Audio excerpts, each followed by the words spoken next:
La figura de Pedro en los 4 evangelios tiene un rol protagónico entre los evangelios. Que cuando la gente cae en las manos del Señor, Dios cae en las manos de la gente. Pedro descubrió la virtud de la vida en Cristo, donde entiende que la forma de morir no es lo más importante.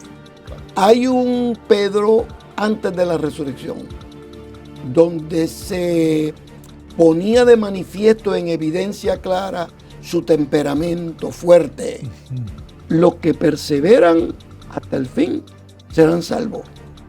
Los que la fe no es poca, las que la pueden mantener.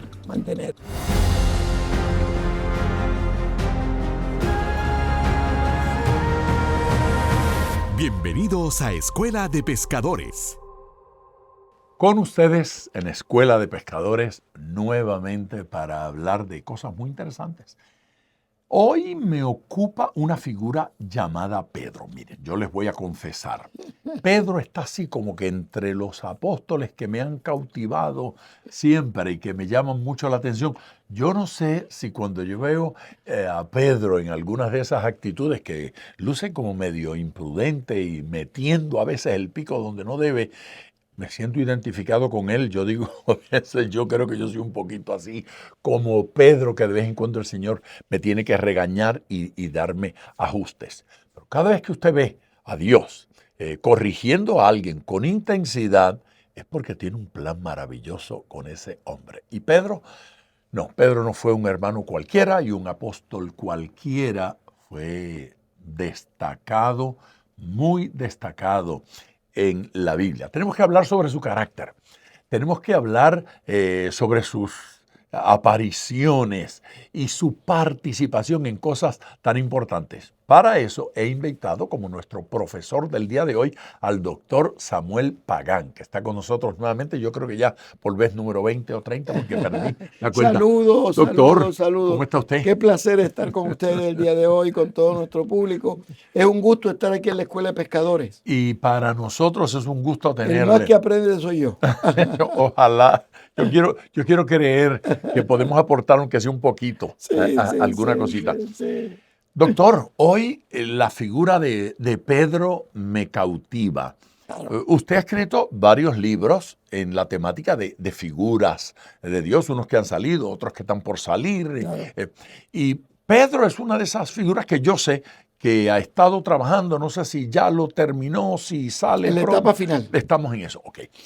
Sobre este personaje llamado Pedro, yo creo que la primera pregunta debe ser, ¿quién era Pedro? ¿Quién fue?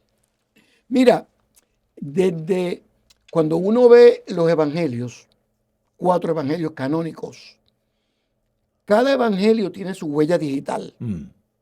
Por ejemplo, Mateo, Jesús para Mateo es un nuevo Moisés. Ajá. Para Marcos es un educador. Las parábolas juegan un papel protagónico. Para Lucas es un sanador. Sanidad. Ahí están los milagros. Sí, el médico vio los médico. Y Juan rompe los linderos del tiempo porque empieza en Génesis 1:1.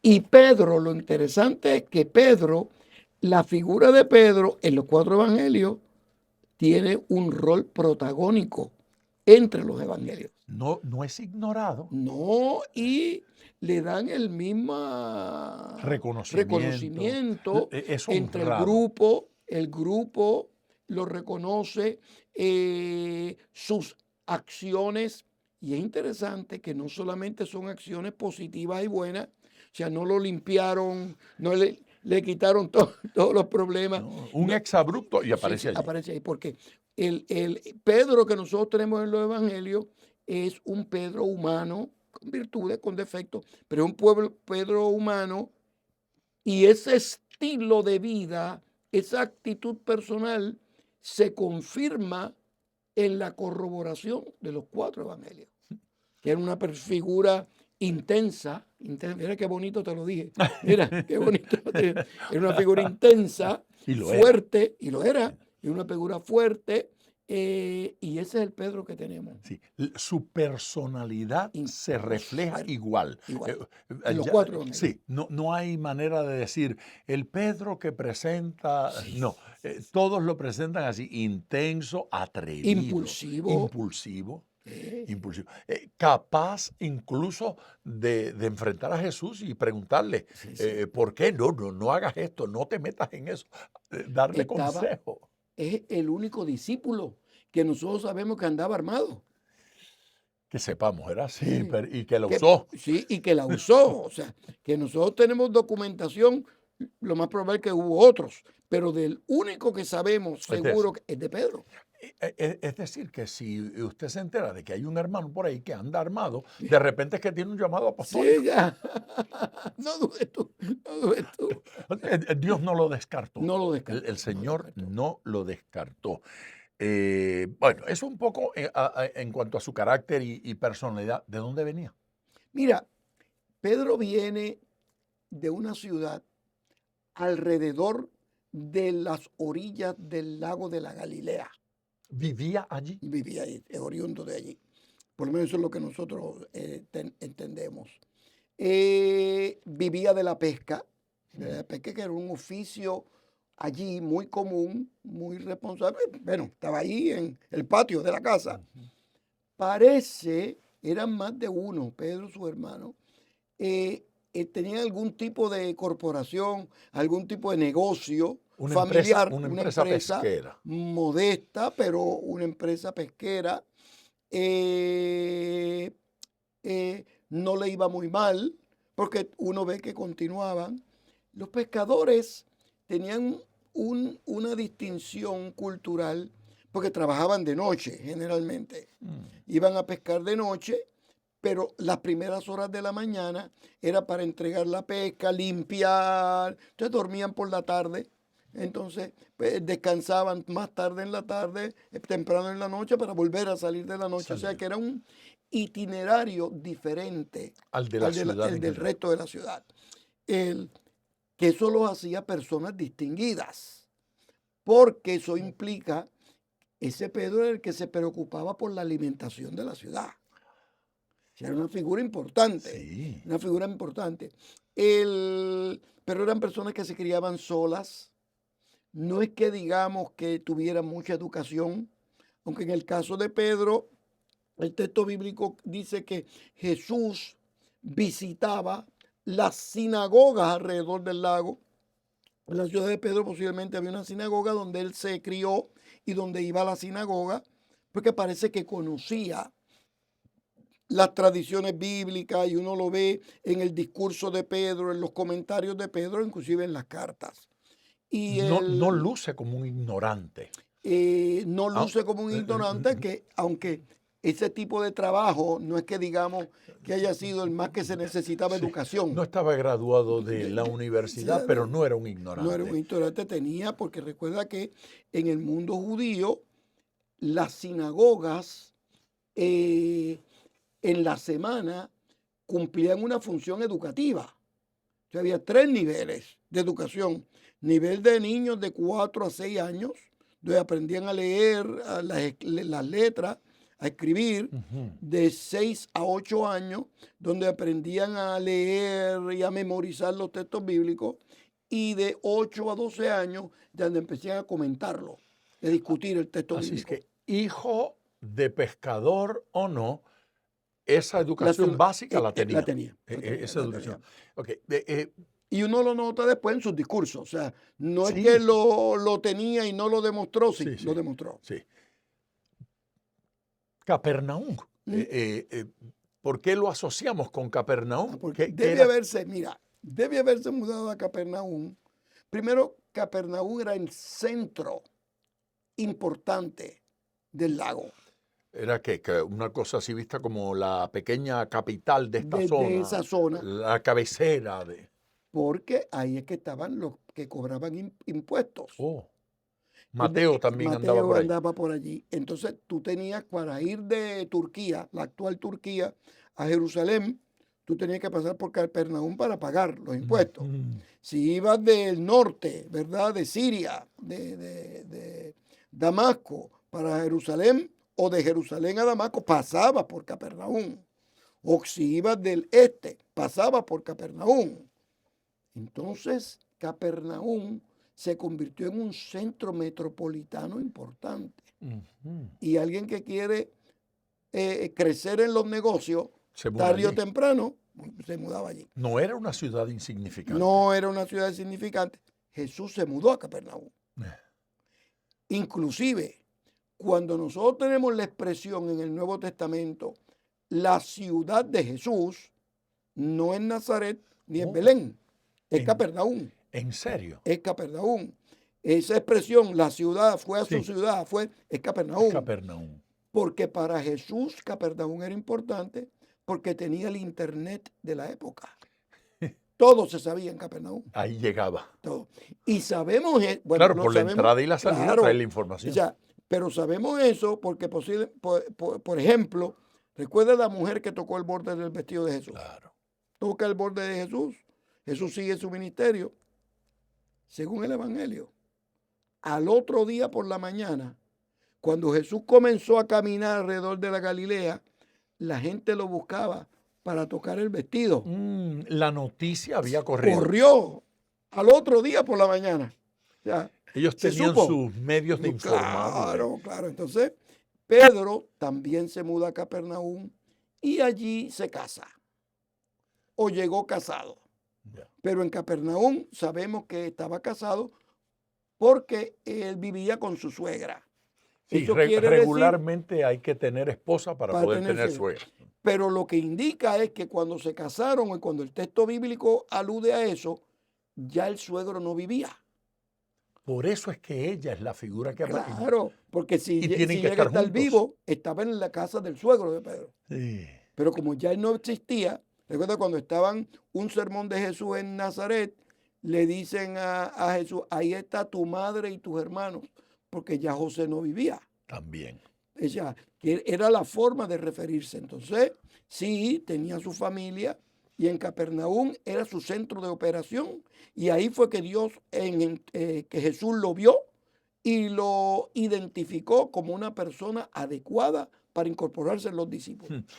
Estamos hablando de un pequeño empresario. Un pequeño empresario. Sí. Y la pregunta es, ¿qué vio Jesús de Nazaret en un pequeño empresario con dificultades de carácter, no con mucha educación, sino con educación básica, que uno dice, yo quiero que sea mi discípulo? Interesante esto. Jesús vio lo que no se ve a simple vista. Wow. Sí.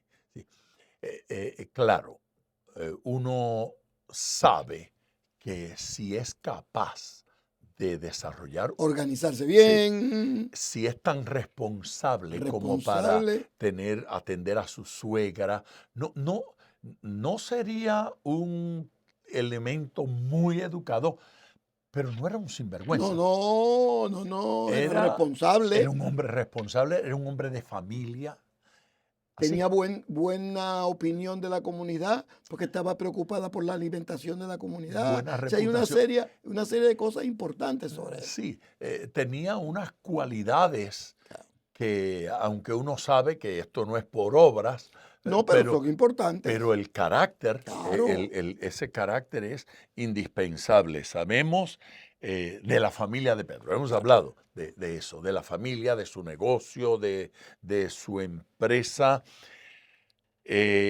Así que este Pedro está desde los inicios del ministerio de Jesús. Vivió todo el proceso. Va con Jesús a Jerusalén. Por lo menos 3 veces al año. Que eran las fiestas de peregrinación, por lo menos. Puede ser que hayan ido en otra razón, por otro momento, pero por lo menos en las fiestas de peregrinación iban allá. Lo acompañaba. Sí.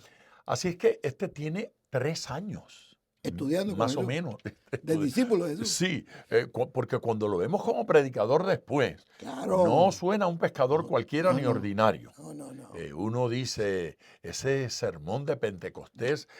No le quedó muy mal que digamos. No, nada mal. Cuando hizo el llamamiento se fue. Sí.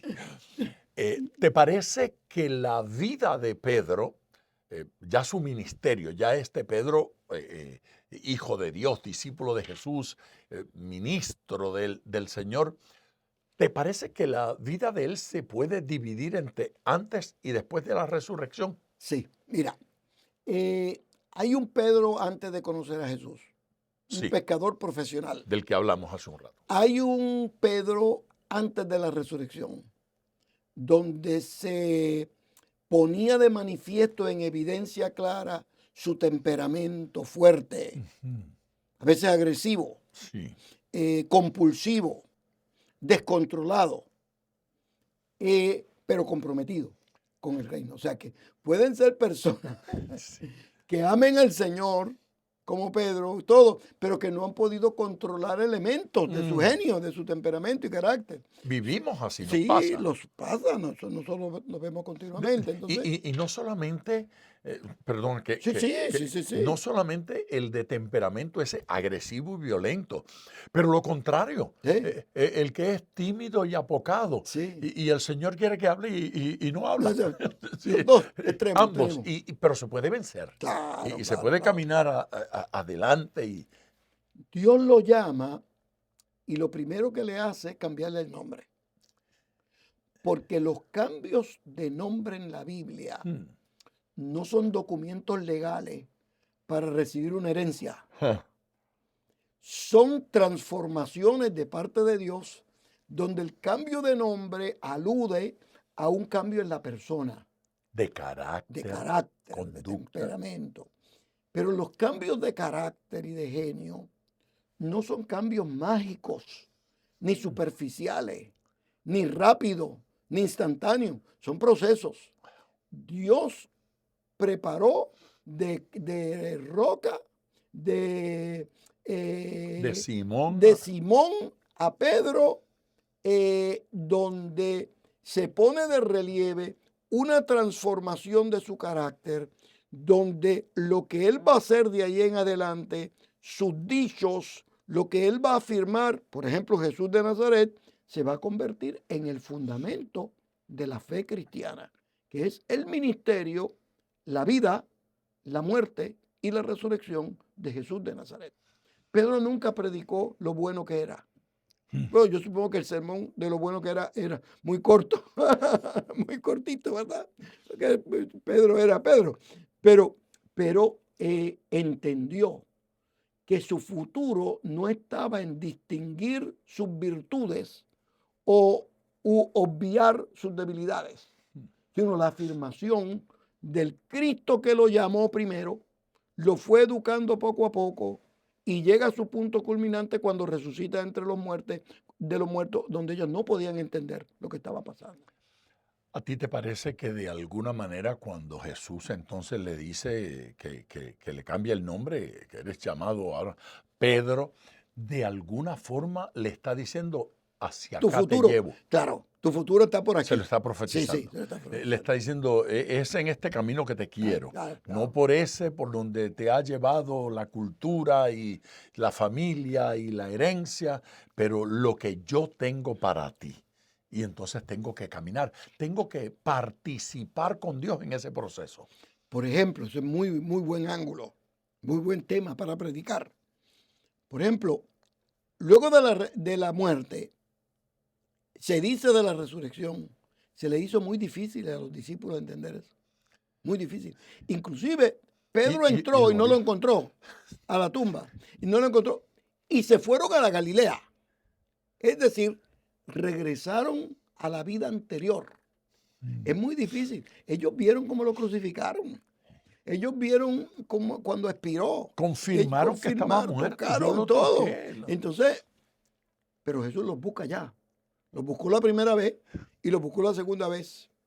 Entonces, bueno, había uno que dijo, él es buena gente y yo lo quiero mucho, pero hasta que yo no le ponga los dedos en la mano y en el... No creo.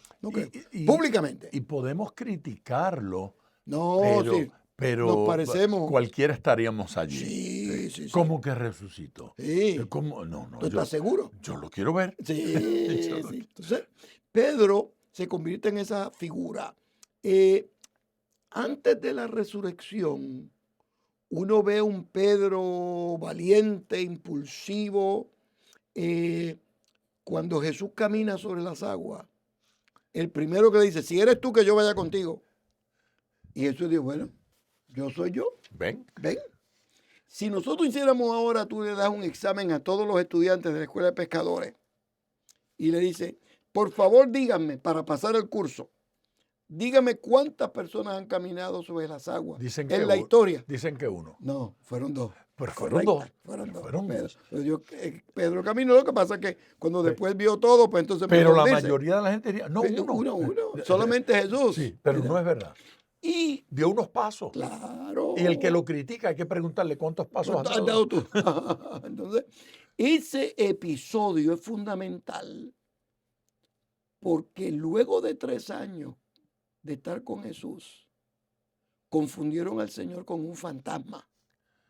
¿Cómo es posible que después de ver milagros, escuchar las parábolas, ver los discursos de Jesús, todavía estuvieran creyendo en fantasmas? Tenían mala doctrina. Sí. Entonces, Jesús, es interesante que no los corrige de mala manera. Entonces, soy yo. Entonces, cuando entra a la barca y empiezan a hablar, el Señor le dice, pero ¿por qué dudaron? Hombres de poca fe, poca fe. En griego, el adverbio poco, no solamente de cantidad, de calidad, es de cantidad. Poca fe es, además de pensar pocas luces, poco número, poca fe tiene la implicación de tiempo. Empezaste bien, pero a mitad de camino se te fue la fe. Falló.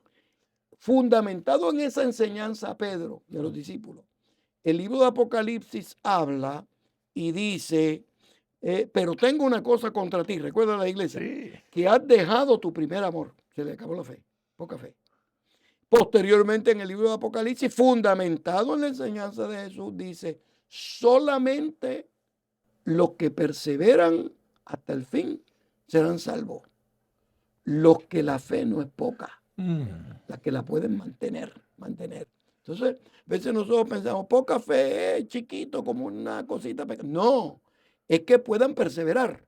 Sí. Y fue a Pedro que se le dijo eso. Wow. Pedro lo entendió.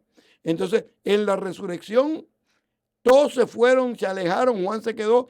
Pedro, pero cuando tan pronto María Magdalena comienza a decir, no está aquí, resucitó, el primero que vino corriendo fue Pedro. Y se metió.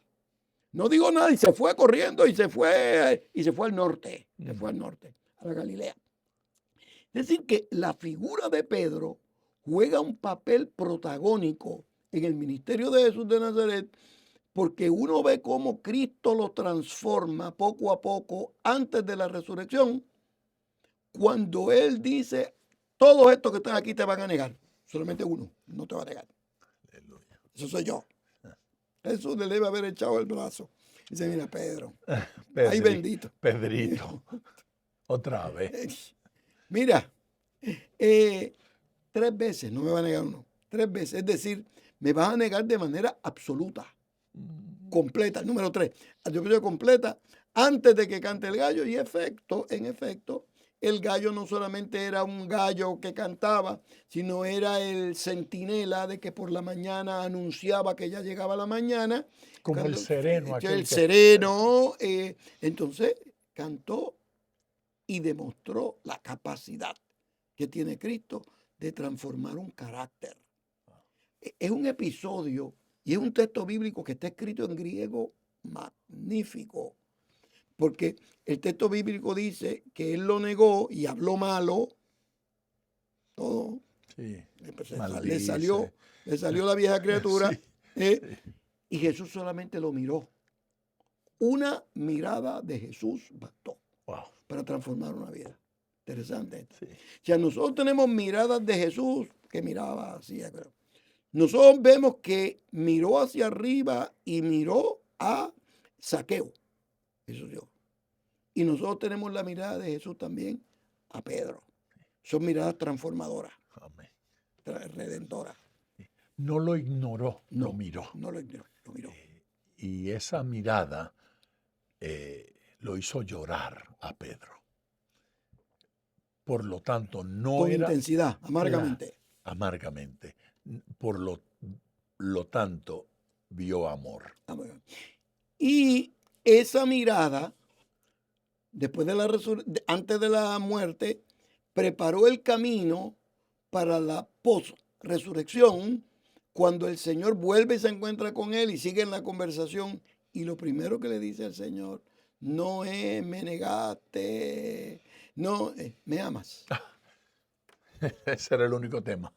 Me amas. Y las 3 veces. Sí, 3 veces. Entonces, no hubo 3 temas diferentes. No. Entonces, el griego utilizado va aumentando la intensidad. Me ama, muy bien, cuida mis ovejas. Me ama, apacienta mis ovejas. Cuida mis corderos. No solamente general, sino los que vienen pequeños que van creciendo. Entonces, ese diálogo de Pedro con Jesús de Nazaret determinó toda su vida. Todo lo que hacía falta de cambiar, todas las transformaciones se logran ahí. Luego viene el día de Pentecostés. Detente, no llegues a Pentecostés. Muy bien. Dame un segundo. Por favor. Vamos para Pentecostés inmediatamente, pero esos 3 comentarios de Jesús, Claro. Y esas preguntas le están diciendo a Pedro, mira, yo sé lo que hiciste. Pero con todo eso. Eres mi ministro. No te he descartado. Te voy a seguir usando. Tengo tarea para ti. Samuel Pagán, eso es importante para todo aquel que siente que falló. Claro. Que cometió un error y que ahora puede decir, no, es que yo pequé, es que yo me fui de la iglesia, es que yo no diezmo, es que yo insulté a fulano, es que yo me peleé el otro día y le di un golpe a no sé cuánto, este hizo peores que eso, este le tumbó la oreja a aquel, eso. Y niega a Jesús y dice malas palabras y cuántas cosas, y Jesús le está diciendo, eres violento. Sí, eres mi ministro, te quiero para esto. Ni siquiera hubo una discusión profunda de por qué hiciste esto, explícame aquí, te voy a dar 6 meses de disciplina. Nada de eso. Una mirada de amor que lo transforma totalmente. Antes y después de la resurrección. Luego, durante 40 días, Jesús se está mostrando. Caminando con ellos. Y luego los envía al aposento alto. Y ocurre Pentecostés. Una vez más se cumple el vector teológico que yo estoy destacando en los personajes bíblicos, se vuelve a cumplir. Porque cuando va al aposento, va al monte, y cumple. Promete y cumple. Le promete a los discípulos, quédense aquí hasta que venga el Espíritu. Y cuando llegó el Espíritu, vino la promesa, cumplió la promesa del Señor. Y es Pedro el que interpreta la Escritura. Y es el que interpreta la experiencia. Es el que interpreta la intervención del Espíritu. Ahora todo para un teólogo. Sí, ahora para nosotros es fácil porque ya tenemos, búscame en internet los sermones de Pentecostés que ha habido y la inteligencia artificial te los da. y nos conecta Joel con hechos y ya sabemos. Pero ¿cómo él lo conectó? Por intercesión y la intervención del Espíritu. Wow. Fue muy buen sermón. Uno analiza el sermón. Magistral. Tanto ese sermón como el de Esteban son de los mejores, esos dos, son de los mejores sermones que nosotros tenemos en la Biblia. Bien articulados, buena introducción, buenos puntos culminantes. O sea, buena aplicación, buena aplicación. Bueno, tan buen sermón fue que la respuesta del sermón fue descomunal. Descomunal. O sea que el Pedro que empieza como un simple pescador, poco a poco fue creciendo, hasta convertirse en un líder de la iglesia que no solamente interpreta Pentecostés, sino le abre la puerta a las generaciones no judías, gentiles. Bueno, fíjate, Otra vez casi salgo corriendo a detenerte para decirte, para comentar en esa línea. Siempre hablamos de Pablo. La gente habla de Sí, Pablo como sí. ¿No? el apóstol de los gentiles, y lo es, Y lo es, sí, sin sí. duda. Pero el que abrió, El que abrió fue. fuerte. ¿Y cuánto le cuesta a Pedro eso? Sí, para Pablo viene de una ciudad, ¿verdad? De Tarso, donde era una ciudad griega. Entonces él tiene que Gentil. interaccionar con ese mundo judío, con el mundo griego.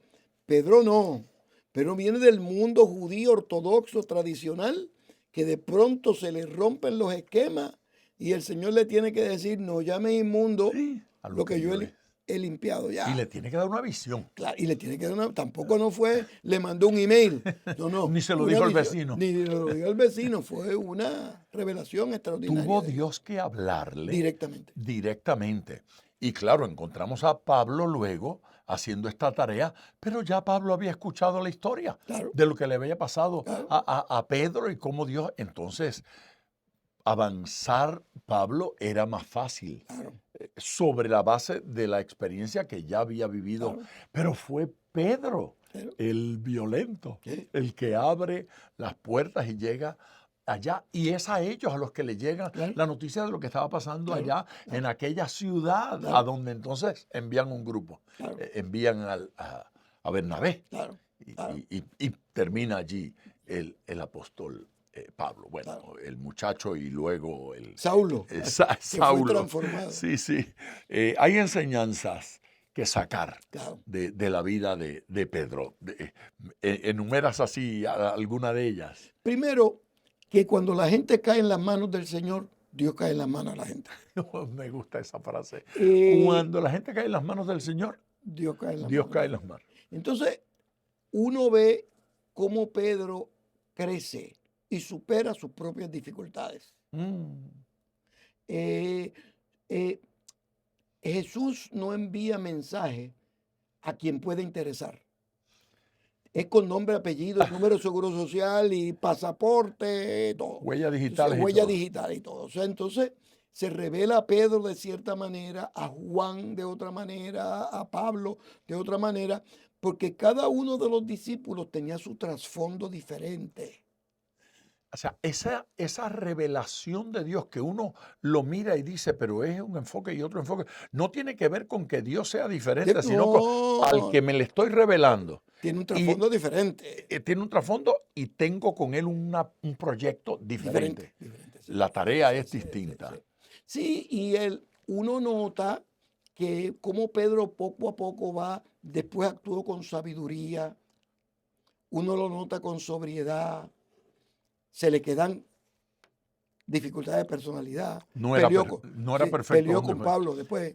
Y Pablo con él. Y también los dos, Sí. a pelear, acuérdate, se Necesitando. necesitan dos, no con uno nada más, no.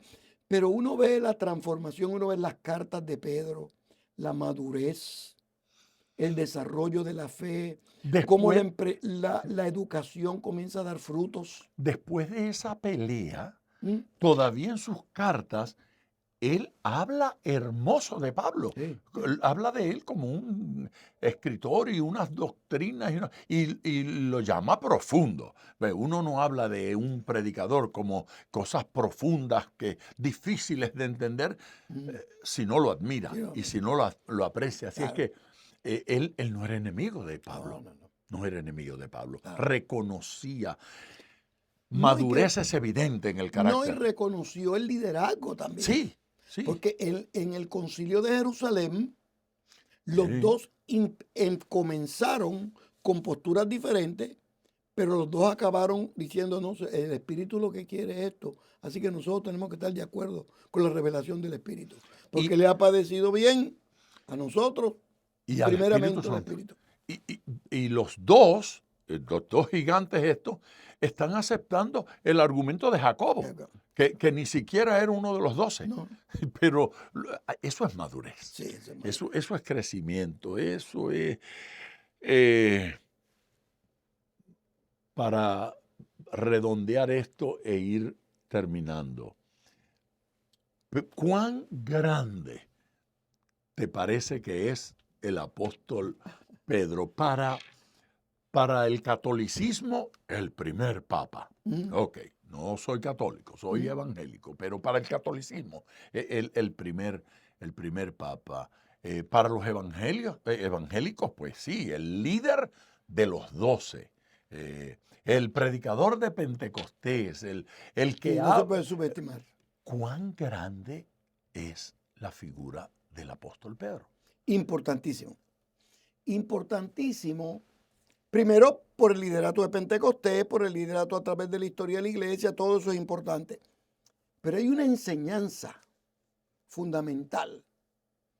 Es que uno ve la transformación interna de Pedro a través de la escritura. Esto no fue un arreglo al final donde le limpiaron la cara al apóstol. Él no era tan malo nada. No. Tenía dificultades. Sí. Y uno ve cómo la fue superando poco a poco. Y la gran lección de Pedro es que de Simón, un pescador, terminó como un apóstol con un liderato internacional. De un pescador local se convierte a un líder religioso internacional que porque llegó a Roma, el evangelio llegó a Roma y de Roma llegó a Estados Unidos y a la América Latina y de todo. O sea, mira cuán importante fue Pedro, que fue uno de los agentes de Dios para hacer cumplir la palabra hasta lo último de la tierra. Todavía el día de hoy seguimos hablando de Pedro. Y seguiremos. Y seguiremos hablando. Sí, la figura de él. De alguna manera, Dios escoge gente para ciertos trabajos. Claro. Y los escoge con cierto carácter. Claro. Porque si este hombre no hubiese sido valiente y arrojado y atrevido, era difícil pararse en Pentecostés a predicar, donde el otro día, el mes pasado, acababan de crucificar a nuestro jefe. Yo lo miro. Modelo, líder. Sí. A mes y medio de distancia, Pedro está predicando en la plaza, en la calle, en el lugar donde su maestro había sido arrestado hace un mes y medio. En la esquina de donde pasó. Todavía. Entonces sí era valiente. Vale. Sí era. Entonces ese carácter modificado y transformado ahora es usado por Dios. Dios tiene gente con ciertas personalidades que a veces decimos, bueno, yo no quisiera ser como soy, yo quisiera ser como Pagán, yo quisiera ser como Nico, yo quisiera ser como... Pero Dios dice, no, yo te necesito a ti así como eres. Y contigo voy a hacer ciertas cosas. Última pregunta. ¿Cómo murió? Mira, sabemos, según las tradiciones cristianas, que... Hay varias, ¿verdad? Sí, hay varias. Una que llegó a Roma. Lo más probable es que haya llegado a Roma. Porque recuerda que durante el ministerio de Pedro se intensificó por los años 60 la persecución, que culmina con los años 70, cuando hay un levantamiento y entonces que destruye el templo, etc. Debe haber sido en Roma, uno. Dos, la tradición cristiana recuerda que lo crucificaron también. Pero cuando llegó el momento de los clavos, él dijo, no me crucifiquen como el Señor. Crucifíquenme con la cabeza hacia abajo. Que eso pone de manifiesto su humildad, su sencillez y compromiso con el reino. Ahora, hay personas que se les hace difícil creer que alguien en el momento de la crucifixión haga una cosa como esa. Yo lo que le digo a las personas es que Pedro no resucitó. Lo que murió, pero que murió con dignidad. La gente que vive con honor muere con dignidad. Qué lindo. El secreto de la resurrección no es saber cómo es que se muere, sino saber cómo es que se vive. Amén. La gente que ha sabido vivir descubre el poder de la resurrección. Pedro descubrió la virtud de la vida en Cristo, donde entiende que la forma de morir no es lo más importante, es que va a resucitar. Me maten con la cabeza para arriba, la cabeza para abajo. La gente que es fiel va a resucitar al último día, en el momento adecuado, según la tradición y la teología cristiana. Hay algunos lugares en Roma que dicen, aquí fue. Y aquí, bueno, nosotros sabemos que debe haber sido por allí, pero que no estoy seguro que pudiéramos decir este específicamente es el lugar. Pero sí que fue en Roma. Yo personalmente pienso que sí que fue en Roma y que allí fue que dio el último testimonio de fe de lo que es capaz de hacer Dios con un simple pescador, convertirlo en un líder internacional que rompe las fronteras del tiempo, hasta el día de hoy sigue importante, que rompe las fronteras regionales en todo el mundo, en la China, posiblemente están predicando sobre Pedro el día de hoy, algunos cristianos allá, los misioneros que están en Brasil están predicando de Pedro, o sea que es una figura, cuando la gente se pone en las manos del Señor, es un fenómeno extraordinario. No hay forma de menospreciar, subestimar, esa es, a una persona a quien el Señor le encarga el grupo, los corderos, los discípulos, atiéndemelos, cuídamelos. Dios vio algo en él y sabía que iba a cumplir la tarea. Es admirable. Y algo vio Dios en Pedro que no vio en mí, que lo llamó para hacer esa tarea, esa labor. Que no lo vio en Juan, tampoco, que no lo vio en los otros, no lo vio ni siquiera en Jacobo, pero lo vio en Pedro. Jesús no nos ve de la perspectiva de nuestro pasado, sino del potencial que tenemos para cumplir la voluntad de Dios en el presente y en el futuro. Y me parece que cuando nos habla desde allí, desde esa perspectiva. Claro. Y uno lo oye hablar y dice, pero yo no sirvo para eso, pero Dios sabe que Él lo puede hacer. Con el carácter de Pedro, con sus comentarios y sus acciones, eso, la leyenda esa de que dijera a última hora, no, yo no me crucifiquen como Jesús, no me extrañaría en lo más mínimo que luego en la eternidad nos descubramos y nos enteremos de que sí fue cierto. Sí. Yo oigo esas cosas y yo digo, bueno, mucha gente dice que no. Yo no sé, sí, pero de Pedro nada me parecería extraño. Él era capaz de eso. La virtud está en esa capacidad de enfrentar la muerte de pie. Qué lindo. Aquí estoy yo. Qué precioso. Qué precioso. O sea, ahí está el poder de la resurrección. Supo vivir. Y para saber morir hay que saber vivir. Si no, no se sabe. Si no, no se resucita. Gracias, Pagán. Qué bueno. Qué bendición ha sido tener al hermano, al doctor Samuel Pagán en el día de hoy como nuestro profesor en Escuela de Pescadores. Confío en que usted está siendo edificado como yo, nutrido, afectado, transformado y que este podcast le esté inspirando tanto que sienta que puede seguir adelante. Por favor, haga un ejercicio conmigo importante.